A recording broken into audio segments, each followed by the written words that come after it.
debate sobre a não monogamia tem se ampliado na direção de ganhar espaço para sua viabilização, diante da crescente sensação de obsolescência da monogamia, mesmo que lá no horizonte. A gente precisa ter cautela, no entanto, para que a tentativa de romper com uma moralidade não caia num debate fácil e resulte ela mesma numa posição moralizante, que considere a não monogamia como a solução definitiva para o impasse sexual, como se a história do ser humano fosse uma linha contínua, com um porvir sempre superior, e a responsabilidade por atingir esse progresso de amanhã concernisse a nossa prática individual de hoje. Assim, o que eu tenho me perguntado ultimamente é, embora a relação exclusiva seja questionada há muito tempo, com significados diferentes no seu decorrer, claro, que condição possibilita que as questões acerca da não monogamia se tornem mais amplas justamente agora, com repercussões e alcances que a gente ainda não tinha visto? É certo que a internet permitiu uma disseminação e até uma popularização da discussão. E é importante eu dizer a que esse vídeo se destina, e eu tento aqui exatamente uma contribuição para evitar que a gente caia nesse lugar do debate fácil na internet, mas ao mesmo tempo, o capitalismo tem uma capacidade plástica e a maneira como ele se apresenta hoje é diferente da maneira como ele se apresentava algumas décadas atrás. A gente sabe que a monogamia está vinculada a um dispositivo de dominação, em sua relação com o capital e com a propriedade privada. Mas isso não é algo que diz respeito só à monogamia, mas à sexualidade como um todo, e é o que mais se vincula a ela, como a organização de família, as nossas relações de parentesco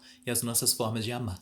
O capitalismo passou de um regime em que pesava a interdição do sexo para um regime de incitação a uma modalidade muito própria de gozo, que é baseada na lógica do consumo e da mercadoria. Será então que relacionar a monogamia ao capitalismo e a não monogamia à sua transgressão é suficiente? Será que a gente pode afirmar a não monogamia enquanto sempre transgressora ao capitalismo? A popularização da não monogamia é um movimento liberador de algo que estava reprimido no sujeito, ou o sujeito está se constituindo de novas maneiras que antes não ocorriam, em função também das transformações do capitalismo? O argumento recorrente de que o ser humano naturalmente não é monogâmico é muito ruim. Vamos pegar como exemplo a vontade de trair, que é sempre tão utilizado. Ela, obviamente, não é algo natural, porque nem existe traição por aí na natureza. Eu não estou negando que exista atração sexual, mas nos seres humanos ela é dotada de um investimento libidinal que excede isso que a gente geralmente denomina como natural. A partir do momento em que a gente interdita isso que a gente chama de traição, a gente também reveste esse ato por um gozo. A gente estabelece que a transgressão dessa regra gera uma satisfação. Ou seja, quando a gente institui uma lei, ela já traz consigo previstas possibilidades de transgressão. Foi a cultura que produziu a configuração atual da monogamia, e também é ela que é capaz de produzir possibilidades para as não monogamias, embora hoje seja a monogamia a ocupar o lugar de hegemonia. E esse é um problema, não uma relação específica que pactue um acordo monogâmico, uma vez que a escolha por isso vai depender de como você se constituiu como sujeito, mas sim o fato da monogamia se propor universal e se apresentar como parte de um sistema. O que a gente precisa se perguntar é se as formas atuais da monogamia e das não monogamias, ainda que nesse registro mais popularizado, partem sempre de fato de discursos distintos ou se há situações em que elas são constituídas sobre as mesmas bases. Eu vou dar o exemplo do casamento entre homens gays e mulheres lésbicas,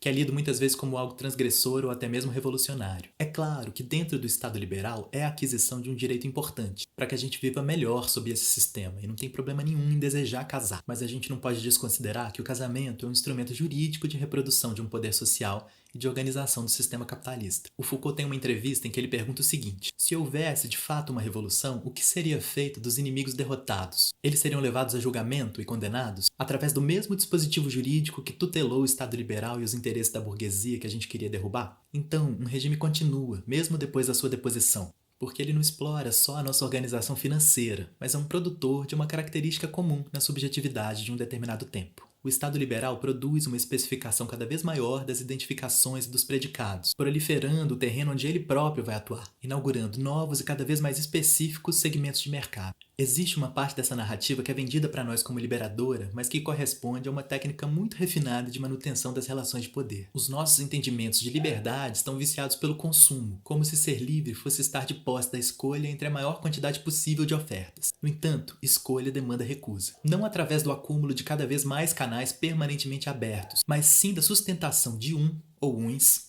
entre diferentes canais. Ao escolher, aquele caminho nos abrirá mais caminhos, onde será requisitada nova escolha e assim por diante. A não monogamia abre possibilidades de liberdade, pois algumas narrativas vividas ali só são possibilitadas ao trilhar aquele caminho. A monogamia também abre suas possibilidades de liberdade, porque há narrativas ali que só podem ser vividas ao trilhar aquele caminho. Então é possível, mais do que se supõe, arrastar as fronteiras dos campos que nos são dados como condição e transformá-los em campos de ação.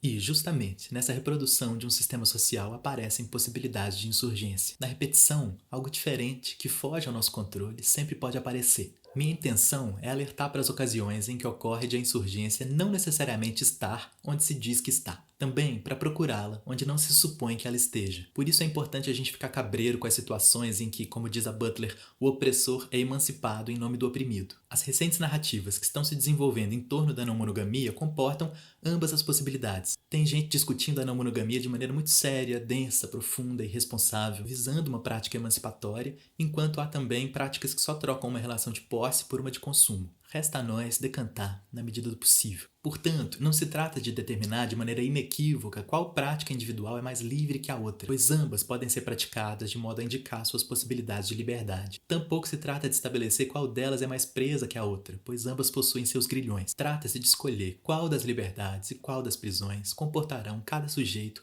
constituído dentro desse sistema. A discussão aqui, então, não opõe prática monogâmica e não monogâmica, mas sim a tentativa de instituir uma narrativa unívoca, como é o caso da monogamia enquanto sistema, e a tentativa de abrir lugar para que as pessoas vivam narrativas diversas, aceitas como possibilidades culturais em detrimento da hegemonia. Então, vamos deixar combinado que ninguém precisa estar encerrado à condição da monogamia, assim como não é obrigação de ninguém ter um relacionamento não monogâmico. Inclusive porque a gente pode prover muitas transformações, mas sempre vai ter um ponto de insolubilidade no impasse sexual.